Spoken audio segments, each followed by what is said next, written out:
This program is brought to you by the partners of A Rood Awakening International. Help others find truth. Support A Rood Awakening International today. As you recover from your Thanksgiving meal today, you have one more thing to be thankful for. You can be thankful that the truth is being revealed. In fact, more truth than maybe you thought ever possible. And tonight, Michael Rood and Miles Jones reveal the truth that the Hebrew disciples who followed a Hebrew Messiah indeed wrote their gospel accounts in Hebrew. And that opens the door to understanding the Bible better than at any time in history. Get ready for the second episode of Survival of the Hebrew Gospels, because it's the end of the sixth day, the sun is set, and this is Shabbat Night Live.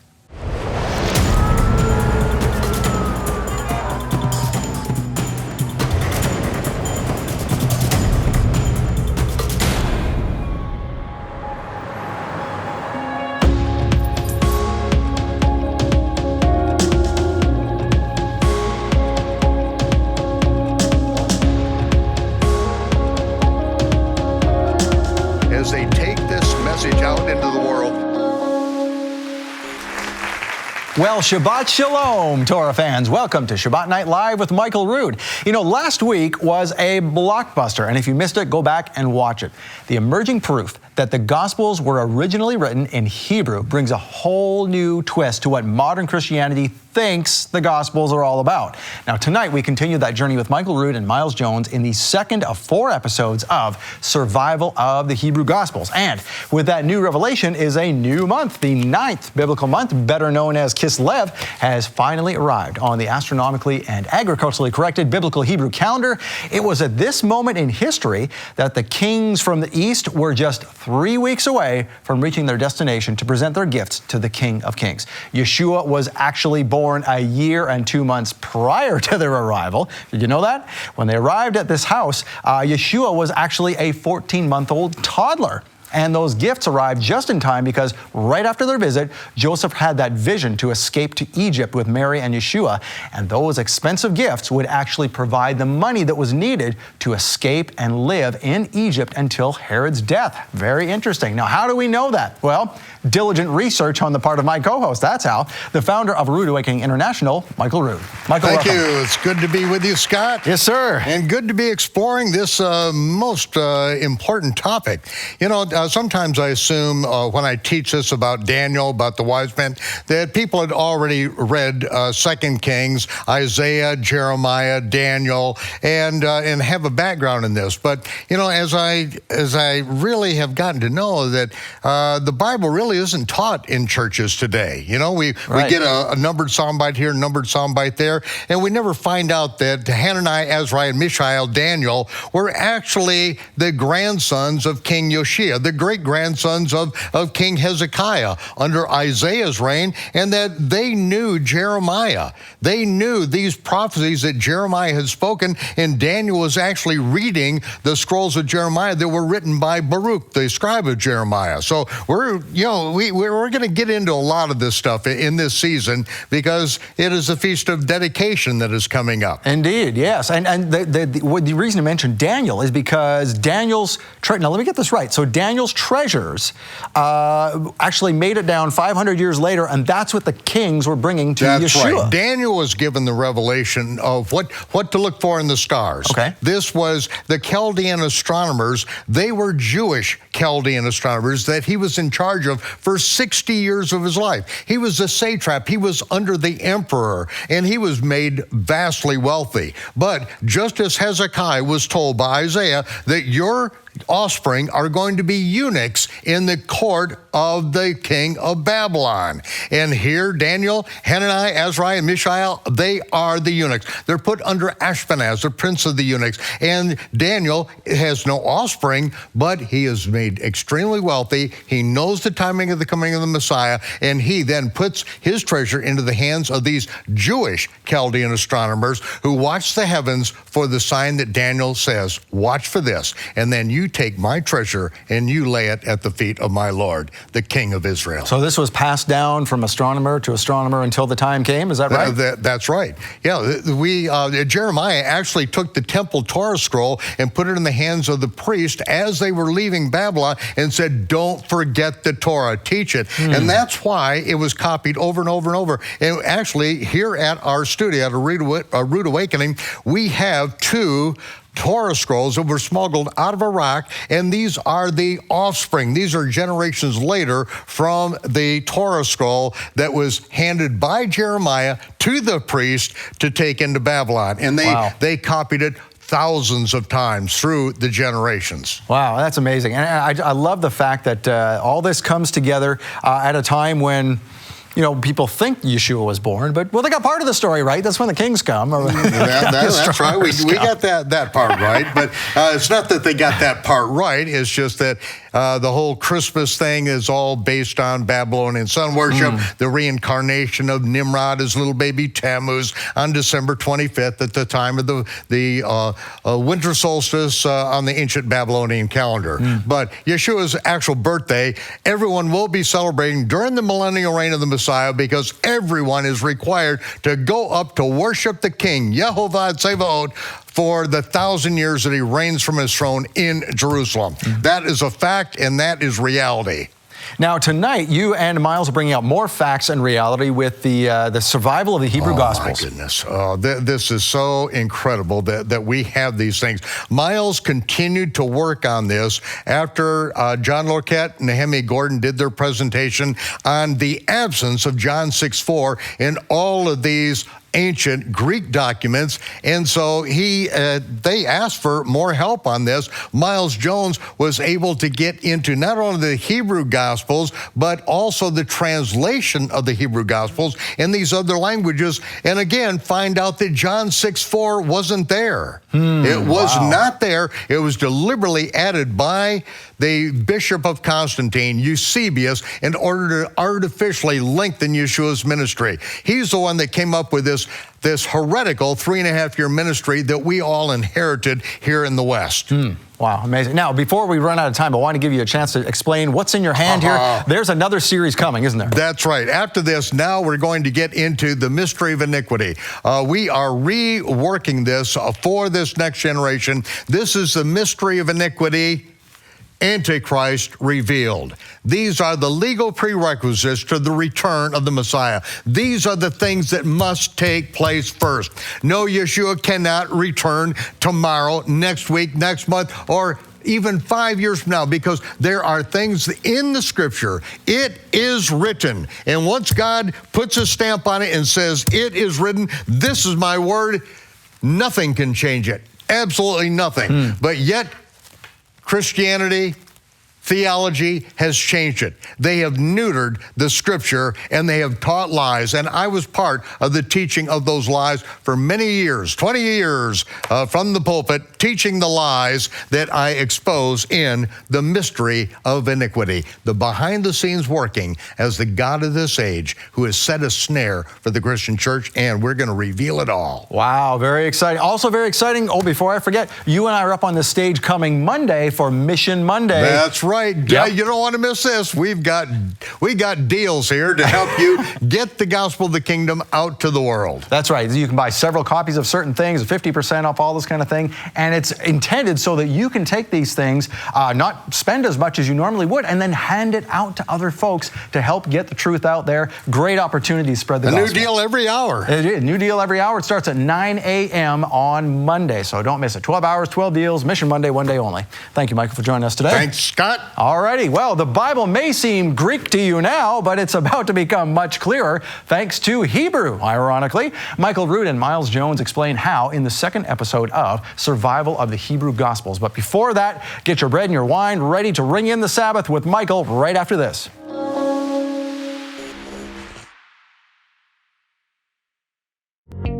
Have you ever tried sharing the truth of who Yeshua really was and what being a believer really means, only to be shut down, told that you're being deceived, and even threatened by people who claim to love God?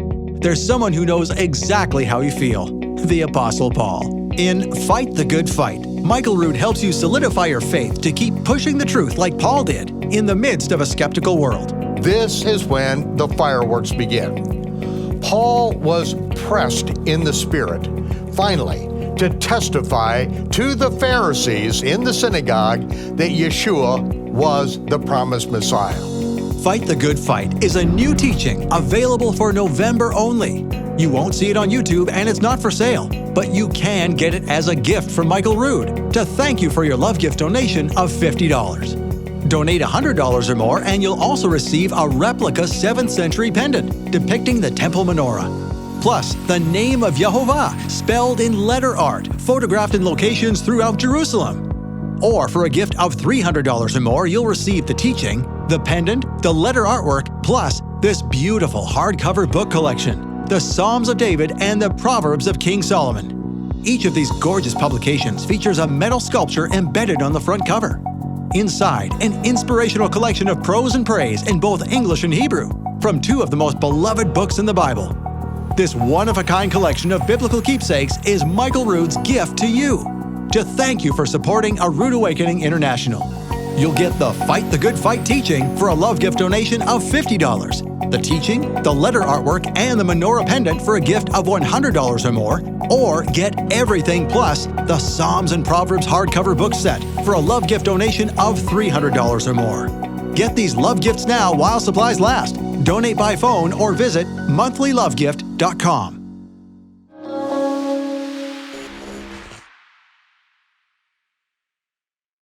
The traditions of modern Judaism remind us of what we did during the temple period. Not what we did, but they remind us of what we did. But the followers of Yeshua also have some other traditions, some other things that are reminders of what has been accomplished for us. They are reminders of what goes back long before the temple period, and it reminds us of what happened the very year that Yeshua was crucified and resurrected. At the Last Supper that Yeshua had with his disciples, the Greek scriptures tell us that he took our tone. He took leavened bread and broke it. Of course, the English, the Greek, and all scriptures tell us that this Last Supper was before the Feast of Passover, and the following morning, the Pharisees refused to go into Pilate's judgment hall because they didn't want to be defiled so that they could eat the Passover. This is not the Passover meal, and every time we serve bread and wine gives us the opportunity, as Yeshua says, as often as you do this in remembrance of me. And so, as Yeshua said, this represents my body, which will be broken for you. This represents my shed blood. And he spoke the prayer that the Melech Tzaddik shared with Abraham thousands of years ago. Baruch atah Yehovah Eloheinu melech haolam, borei pri hagafen. Blessed are you, Yehovah our Elohim, King of the universe, creator of the fruit of the vine. And Yeshua took bread, and he blessed the Most High, saying, Baruch atah Yehovah Eloheinu melech haolam, hamotzi lechem min haaretz. Blessed are you, Yehovah, our Elohim, King of the universe, who brings forth bread from the earth. As often as you do this, we do this in remembrance of him. L'chaim.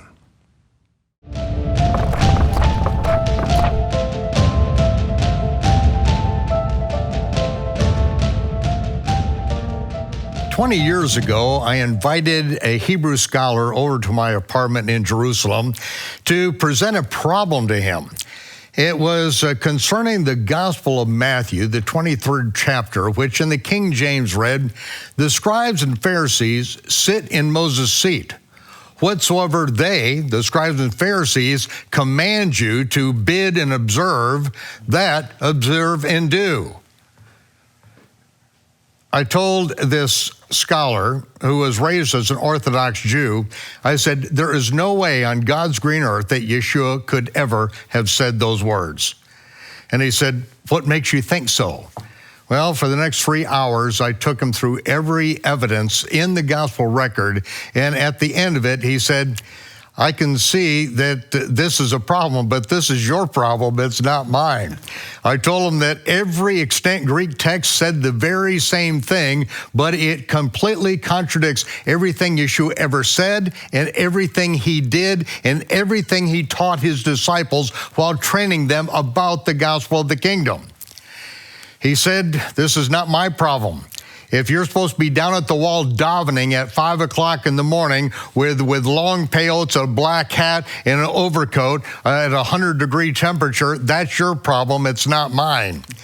But he said, but this is not my problem, but this is my field of expertise. This is an apparent contradiction in an ancient text. I'll see what I can do. Nehemiah then went to some of his professors, colleagues at Hebrew University, and dug into the ancient Hebrew Matthew. Now, I was already aware of George Howard's work, The Hebrew Gospel of Matthew, but I didn't find the solution here. Why? Because George Howard deliberately mistranslated this particular verse because it didn't fit his theology. It didn't fit his Christian theology, so he mistranslated what was originally written. And this was originally written, the Hebrew Matthew, as Nehemiah Gordon traced it out, by a Jewish physician in Spain. Since that time, Nehemiah Gordon has now unearthed over 28 ancient Hebrew manuscripts of the Gospel of Matthew. And that has provided us not only the answers to that very verse that brought Nehemiah to my apartment that 20 years ago, but it has also solved so many other problems. But I have with me, again, this week, Dr. Miles Jones. Dr. Jones has uncovered the earliest Hebrew manuscripts of the Gospels and can link them all the way back to the original first century. This has taken him years and years of work. This is work that has not really been in Nehemiah Gordon's field of interest because of his background as an Orthodox and now a Karaite Jew.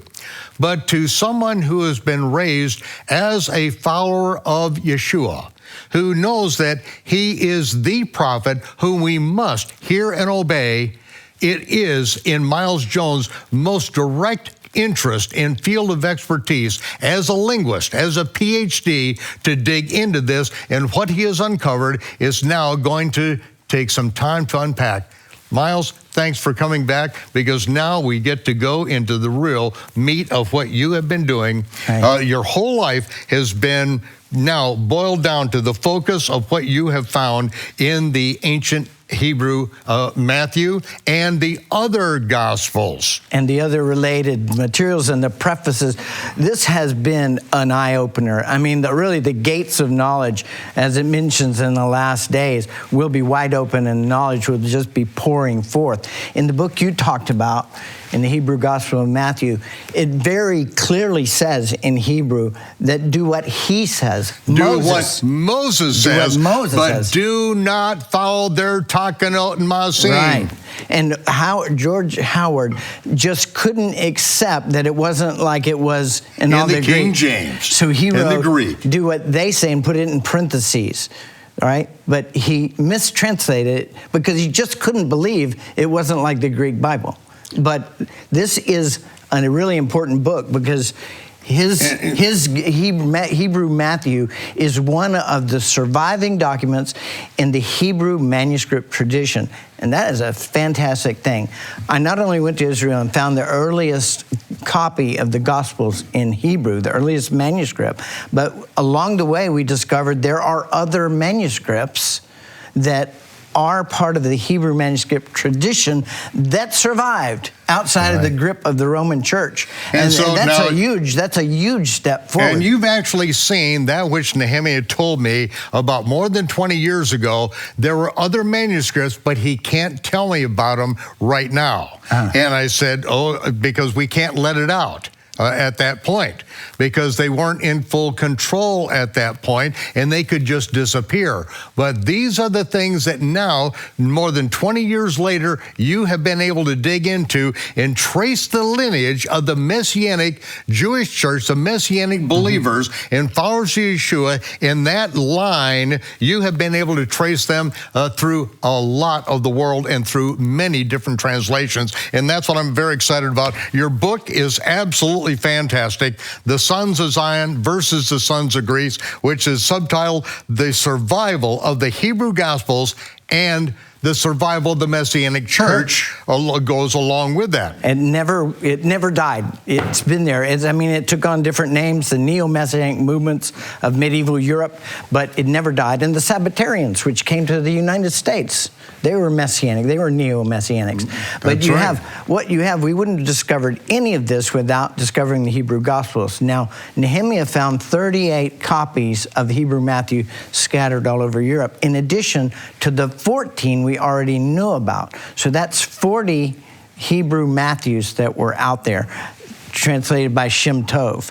And the one I looked for was not, it was not the Shem Tov manuscript. But if you can bring up this slide here on the trail of the Hebrew Gospels, the Hebrew Gospels had survived in Spain. And there's attestations of them, and we have the proof because we have them now. Okay, right? Can you take us on the journey to get us to Spain? I know it is a circuitous route, but the believers under great persecution in Jerusalem moved out from Jerusalem. Yes. Then they moved out from Antioch. They moved out around the world, and then it developed into other languages. And so tell us that story, because a lot of our people out there just don't know the impact of the Notzrim, of those who are followers of the Netzer, Yeshua of Nazareth. Yeah, the Nazarenes, the Netzarim. That's what they were called. They weren't called Christians. Right. That was first in Antioch, which is named after Antiochus Epiphanes, okay? So it's a pagan city. That's where they were first called Christians. But Notzrim, that's what they're still known among the respectful Orthodox Jews today. Notzrim, right. Followers of Yeshua. That's what they were known as in Spain. No shame. Yeah. In Spain, the Arabs call them Nazarenes. So they were still going by that name. But the important principle to remember about these Hebrew manuscripts is that when you see a Hebrew manuscript, it's written by a Messianic scribe. Shem Tov was not a Messianic. He wrote the first one. But These were Messianic communities that keeping these alive, because only Messianics would have the skills to do it, the Hebrew skills to do it, and the belief system, because having the Hebrew Matthew or the Hebrew Gospels in your hand was a death sentence. It was condemned by the Jews. It was condemned by the Gentile Christians. So the only people that would risk their lives for this book were Messianic believers. So you can trace the communities of Messianic believers, of which there were many, by where you find these Gospels. Now, the one I did, I was called to work on I was called to go to Israel and find it. It was not, and there wasn't any other place I could have gone. I could have gone to the Vatican, but they kind of hide those things away. Right. Now, just in the last month, Nehemiah was able to get into the Vatican, inspect some ancient Hebrew scrolls, and go into the Vatican junk box, which has the Gospel of John and the Gospel of Luke, and another one which we're not going to talk about yet. And they were done by Messianic Jewish scribes, and the name was there, Yod-Heh-Vav-Heh, with all of the vowel points. I know, that's so exciting. The Messianics never forbid it. It was the Pharisees that forbid the speaking of the name. The Messianics, Yeshua said, I have taught my Father's name. I've declared your name to my disciples. And I will declare it.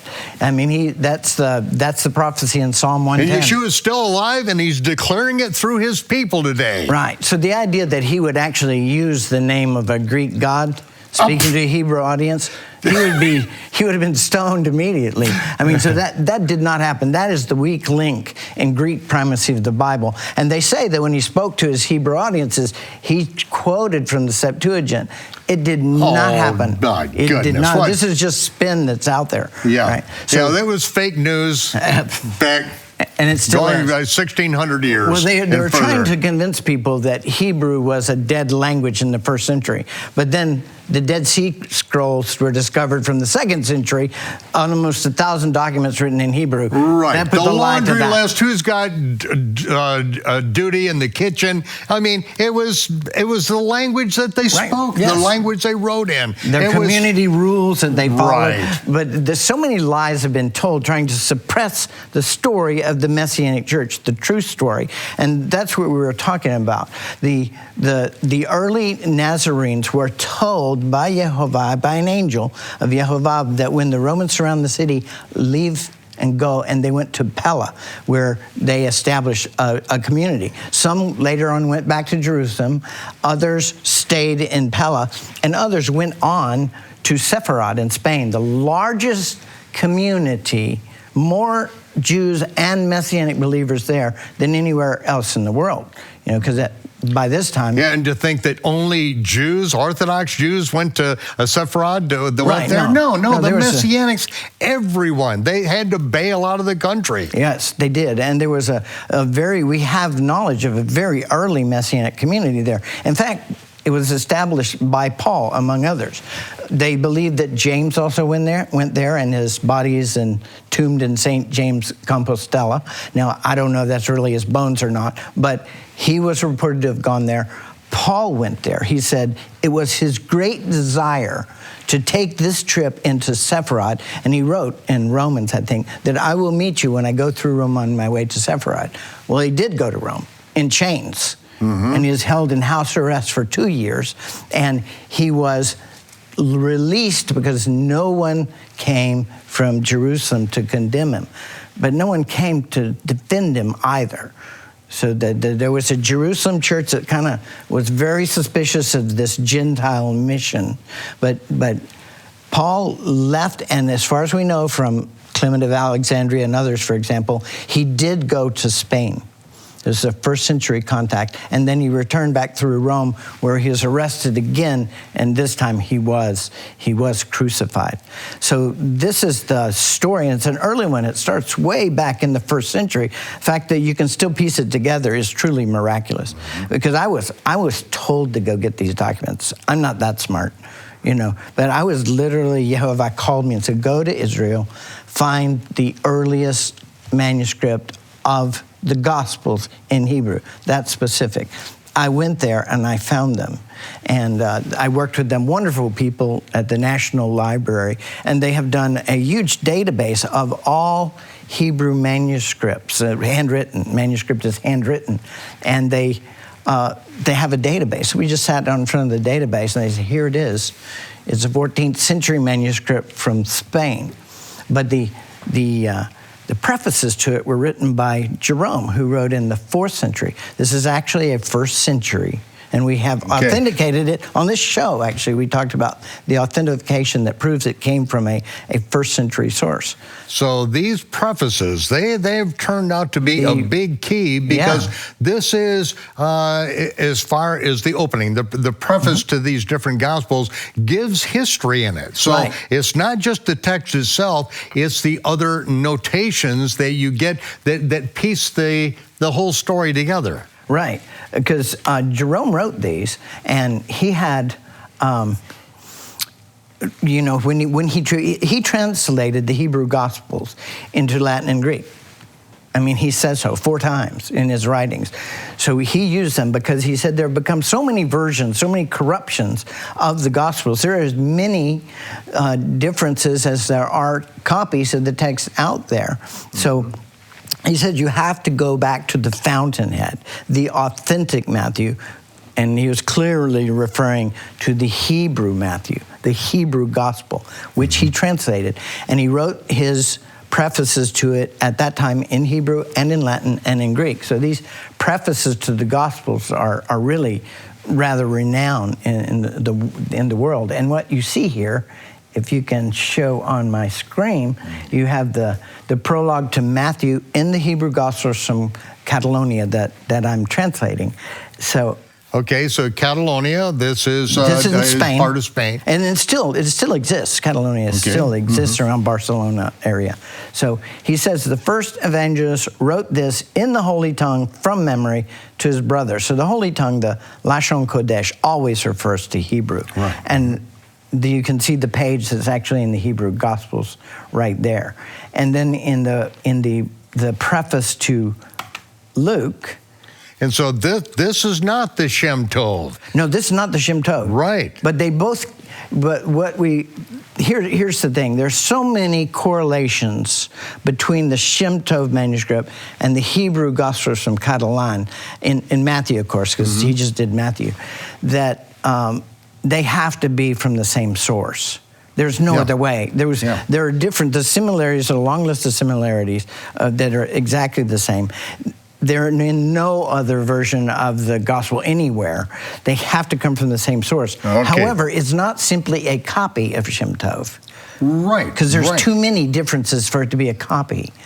So Shem Tov Ibn Shaprut, he was a physician, right. And in his book Evan Bohan, The Touchstone, he then copied the manuscript that he had of Matthew, and he put it in this book so that the Jews could defend themselves during the disputations with the Roman Catholic Church. Right. And so the Hebrew Matthew was in Spain. There is no question. So that's been the main source for Nehemiah, but here you are presenting, and people are seeing for the first time from the Catalan. Right. And that's a second source that authenticates the survival of the Hebrew Gospels in Spain in that same area. Because Shem Tov was required to engage in a debate. This is a ploy. The Christians were trying to force Jews to convert to Christianity. So would they get one of their leaders to engage in a debate with, and they would always pick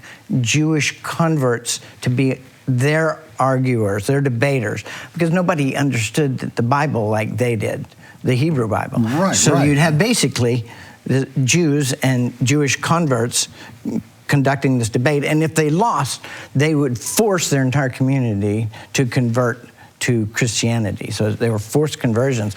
So Shem Tov wrote this, and he also wrote polemical arguments in there. But he had to write an accurate copy of Matthew. That would be stupid. To say something that was not in there or to try and change it, that would be absolutely insane. And then one of the big arguments is that the Catholic Church aren't doing what Yeshua said. Yeah. Okay? So you're getting on us Jews for not doing, but you're not doing. Yeah, that's but he won his argument, and to Pedro de la Luna, who's a bishop who later became Pope. And that was the last time he ever had a fair debate between these two. They would set it up and drag it on for years. These people didn't have any way to support themselves, so it was just totally. It became a joke. But he was providing. Well, it's kind of like the legal system in the United States now, where they drag you before court, and you spend millions of dollars defending yourself from false accusations, and just to drain the people to where they will finally confess to doing something they didn't do. Right. We've had this happen in current administration. But this was a long history. The Messianic Church didn't just disappear in the 1,000 years from 400. Constantine was the one who finally divorced everything in the New Testament.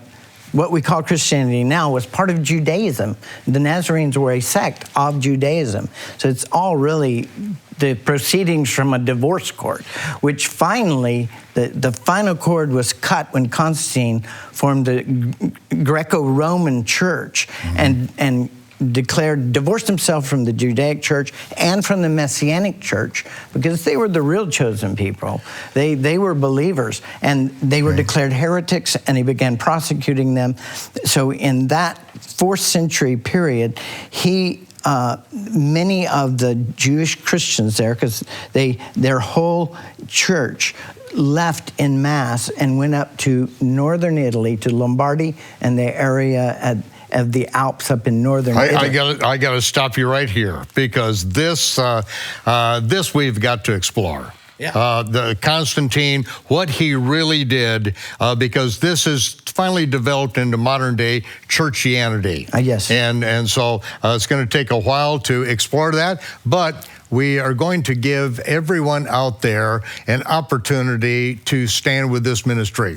And this is something we do with every broadcast, because every broadcast that we do with our entire staff, everything we do in this ministry and getting this out on broadcast television, everything is done at great expense. We try to bring the very best to you, and we are today bringing the very best to you with Miles Jones and bringing back the history of the Messianic believers, the Messianic Jews who became believers, the Gentiles who became believers and followers of Yeshua, not according to the modern Greco-Roman churchianity, but according to the faith once delivered to the saints.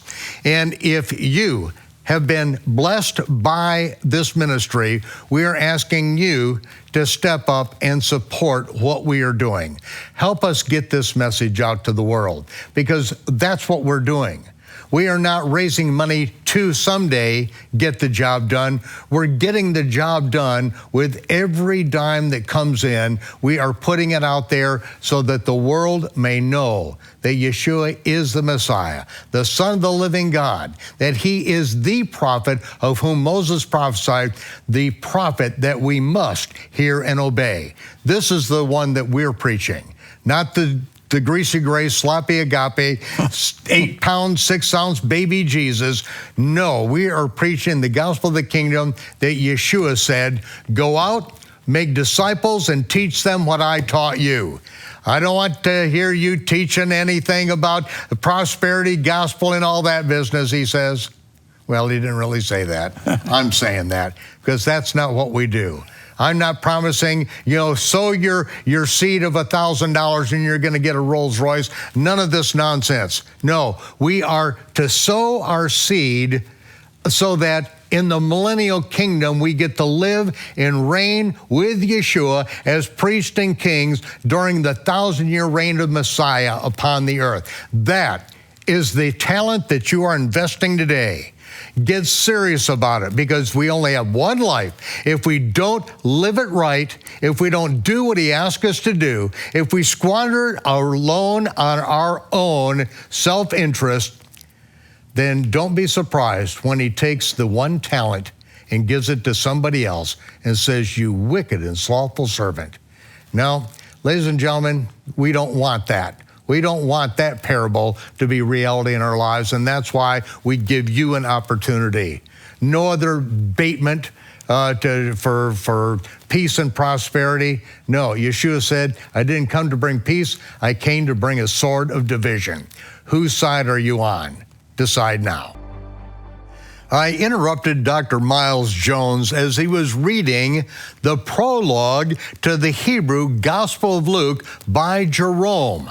These are the things that he has uncovered in the archives in Jerusalem, and he's going to go in a lot more detail and take us to a greater part of the world than this. But Miles, take us to Jerome's prologue. Well, this is putting together that really exciting story of the movement of the Messianic Church.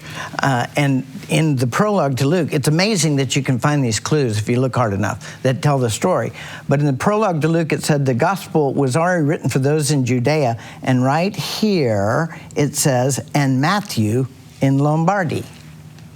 Now, remember, we talked about this, northern Italy. This is where the Jewish Christian church went when they were run out by persecution in the time of Constantine, but it probably started earlier than that in the time of the Nero's persecution in 64. in which Paul was. Yeah, right, and this is before the temple is destroyed. Right, it is. Right. So you had a large Jewish Christian community there, and there were Gentiles too by this time, but they were one. They were because Luke was in the synagogue in Antioch, right, and that's where Simon of Cyrene ended up. Barnabas, Silas, Timothy. We've got the who's who right there in Antioch, being spread out from there out to the Gentiles. See, after Jerusalem was wiped out by the Romans and the temple was destroyed, the Jews and the Messianic church moved up to Antioch, and it was the center of the entire Christian world for centuries till about the 7th century. Right. And so it was in the book of Acts, it was the center. It was. And then when basically Israel was destroyed, Aelia Capitolina, Jerusalem became persona non grata, or really any Jew prohibited under penalty of death from entering into, and so that's the real dispersion. Right, it is. And the Romans were trying to wipe out the Jews, but when Christianity became the Roman church and married with the Roman military, they were trying to wipe out the Messianic church. This was the true competitor to their claim to being the original church. They were not the original church, and if anyone inherited the mantle of the chosen people, it was the Messianic Jewish Christians. They were Jews who believed and continued to believe and spread throughout the world. And Antioch was a big center of that, spread throughout the world. So there were a big community in Rome, and it left Rome under persecution by Constantine and went up to Lombardy. So when I first read this, it seemed like a really obscure reference. I couldn't even understand why it was in there. What could that possibly mean that Matthew was published in Lombardy? But that's where the Messianic church went when the divorce was final. At the time of Constantine, and the Greco-Roman church appeared and married the brutal Roman state, they started persecuting everyone who didn't go along with their doctrine. And so the Messianics went up to Lombardy, and that became the center of spreading the Messianic church all the way through Europe. It did not disappear.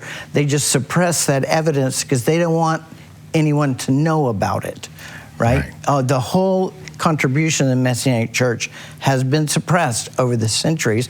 Of course, called heretics, their names, their reputations were blackened. They were burnt alive along with their books, along with their scriptures. And that has been the story from that time until now. But they never disappeared. They held on to their faith, and they moved into all the countries. And you have the neo-Messianic churches in Europe, the Cathars, the Waldensians. This is what the group in Lombardy came to be called, Waldensians, because they lived in the valleys, the Valdenses. And that's where they lived. And they kept getting pushed farther and farther up into the Alps by persecution, but they were never destroyed. And the persecution also, they ended up here in North Carolina. They did. Valdes, North Carolina. The Valdensians here. So this is really an outgrowth. And here we have Matthew's gospel being published to the Lombards and the Valdensians. And so, it's not dying. It's just that Constantine brought in the mixture of all this pagan sun god worship and mixed it in with a little bit of the Bible, bit. But this guy was a complete biblical illiterate. I would call him, a biblical moron. Well, he was a follower of Mithra. And so he brought in all of these pagan Mithran holidays. Mithra's birthday, December 25th. Look it up in the Encyclopedia Judaica or the the birthday of Sol Invictus, the unconquered sun. This was started with Nimrod and Semiramis way back. And it's always been December 21st, and it followed through all kinds of cultures. And this is the Queen of Heaven, right?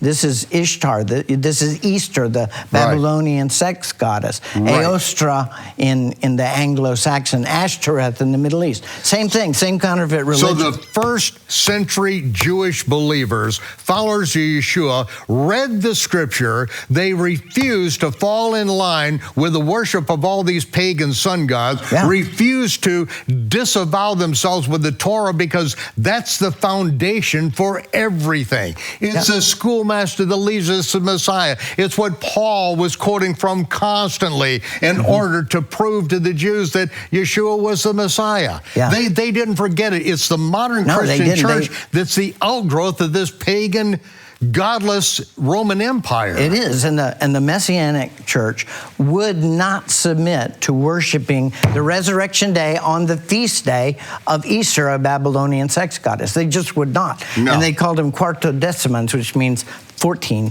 for Nisan 14. Right, they held to the original Passover, as did all of the neo-Messianic churches throughout Europe, including the Celtic Church of St. Patrick. And it wasn't without bloodshed. Oh, no. Hundreds of thousands and millions. If you count the died. Reformation and the religious wars, millions were martyred for holding on to their faith.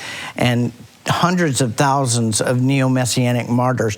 In fact, they had a school of martyrs, which all of their preachers went to prepare them. And they were prepared, and they were martyred. So, it was totally against Roman law, and Roman law was the state then. So, and that school of martyrs was in Lombardy, the center of the Messianic movement that spread throughout all of Spain. The Waldensians, it was the Waldensian movement, the Cathars in southern France, the Conversos in Spain, the resurgence of the Messianic church, with all these Jews converting.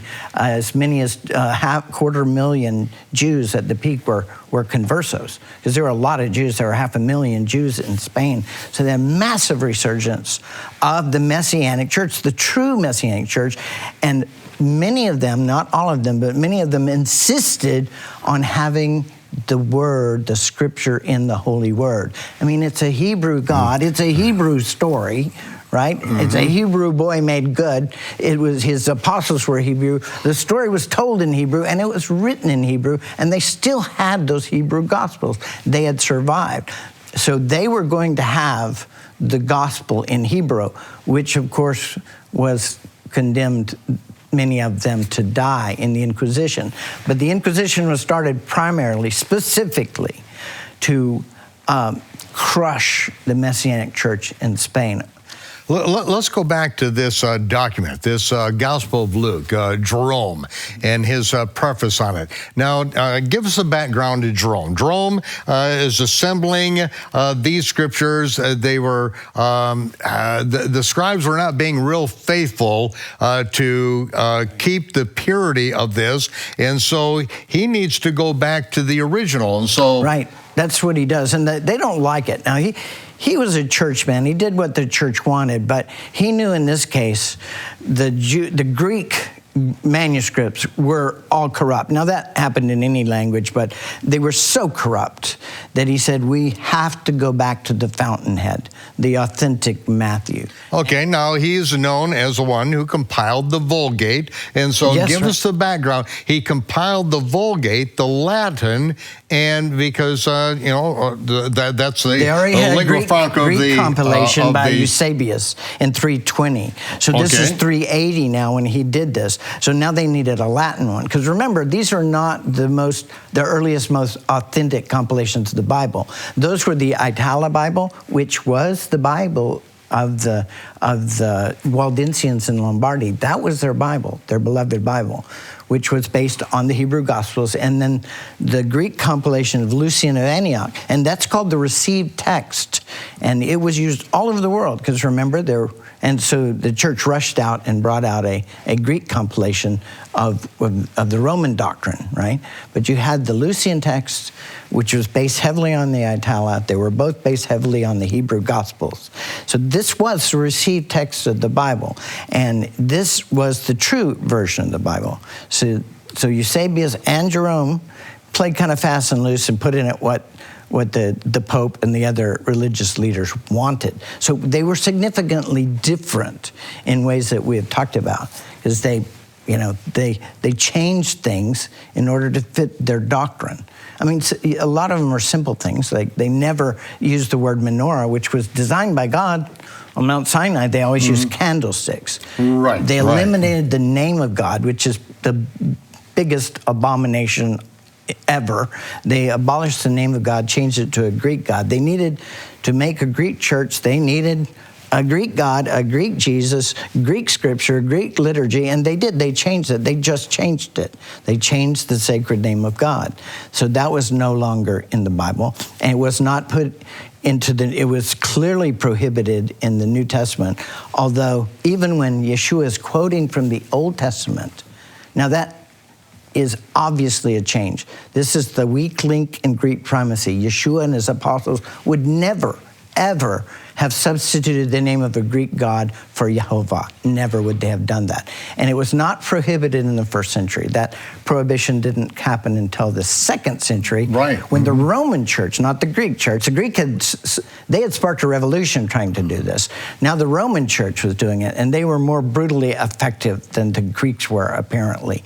But they prohibited the name of God, and the Jews had to decide, well, are we going to lose a whole generation of priests? This is something it must be understood, is that the Romans, and this is the time of the Roman Catholic Church. It's not yet in full bloom, but the Romans forbid the speaking of the name, and were burning Jews in the streets by wrapping Torah scrolls around them and setting them on fire, killing them. And that's why the Jews then said, the rabbis said, okay, we're going to make a law that prohibits the people from speaking the name. That way, at least they're obeying us. They're not obeying Rome. That's where the whole prohibition came. Yes, yeah, it did. And it was imposed by the Romans.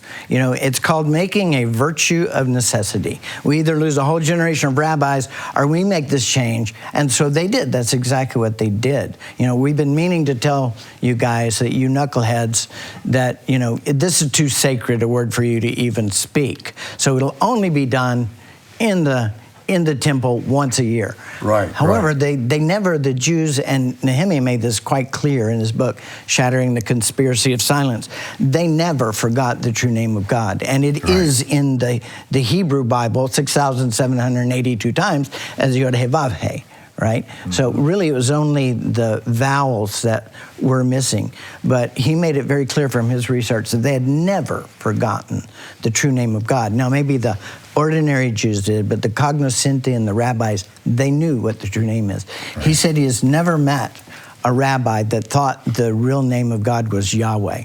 That is a Gentile invention. And it doesn't even fit the prescriptions of Hebrew grammar. You can't say it that way. And now even in Rome, even in the Vatican, in the junk box, the Gospel of John, the Gospel of Luke, that has the name with all the vowel points. The Messianics never. And of Yeshua, both of them. That's right. These were written, remember, if it's a manuscript on the New Testament, it was written by Messianic scribes. So the Messianics, the surviving communities here and there, and they are the ones who would have been preserving these Bibles, they were preserving the name of God, the actual, and writing it down. This was written, this was used in the first century. Yeshua used it. He said, I have kept these apostles in your name. I've declared your name unto them, and I will declare it. And that was a prophecy from Psalm 110. So he was doing exactly what he was told to do, declaring the true name of God to these people. It was not prohibited at that time, first century. That was a second century prohibition. But people are confused about this because you've got all these lies told, and confusing the issue is the first thing you want to do.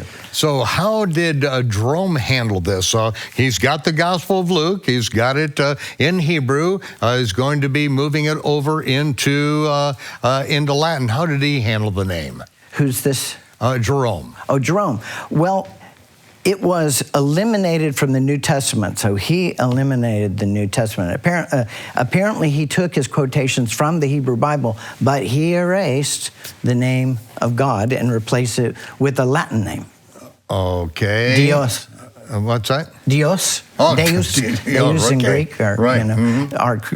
so they used all the new names. So they definitely manipulated Right. the Well, Bible. it's Rome that forbid the speaking of the name to begin with. Yes. To erase the God of Israel. It's like, as long as you just call him Theos, Right.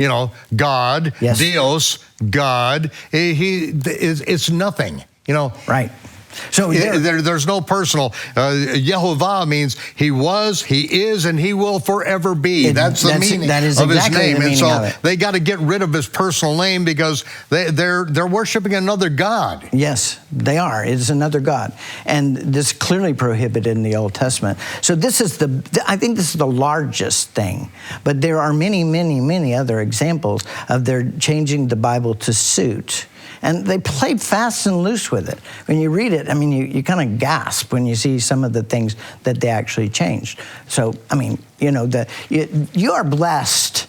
It says, everywhere where my name is remembered, I will come to you and I will bless you. You're blessed just for remembering the name of God.